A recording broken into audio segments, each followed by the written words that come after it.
শিশু সন্তান আছে, জন্মের পর তাকে দেখতে এসে আত্মীয়স্বজনরা টাকা দিয়েছিল, সেসব টাকা আমি খরচ করে ফেলেছি, এটা আমার জন্য জায়েজ কি না? এটার প্রকৃত মালিক কে? এর উত্তর হলো যে শিশু যে সমস্ত গিফট পায় সেগুলোর মালিক শিশু।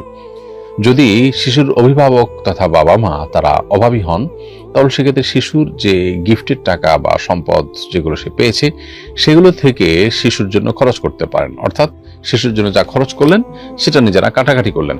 ধরুন আপনি 20,000 টাকা হাদিয়ে পেয়েছেন বা 50,000 টাকার জিনিসপত্র উপহার পেয়েছেন, আপনি শিশুর জন্য এর চেয়ে বেশি খরচ ইতোমধ্যে করেছেন, তাহলে আপনি এটা রেখে দিতে পারেন যদি আপনি গরিব হন, অভাবী হন।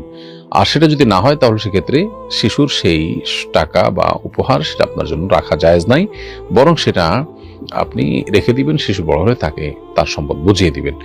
আর যদি তার এটা আপনি খরচ করে ফেলেন তাহলে সেক্ষেত্রে এটা ঋণ হিসাবে বিবেচিত হবে এবং পরবর্তীতে শিশুকে ঠিক যে পরিমাণ খরচ করেছেন সে পরিমাণ টাকা ফেরত দিতে হবে। ইসলামে এই লেনদেনের বিষয়গুলোকে একেবারে স্পষ্ট অবস্থান আমাদেরকে নিতে বলে। বাবা এবং সন্তান আমরা তো সবাই এক এরকম মনে করে যে যার সম্পদের উপর যা ইচ্ছা তা খুশি করব।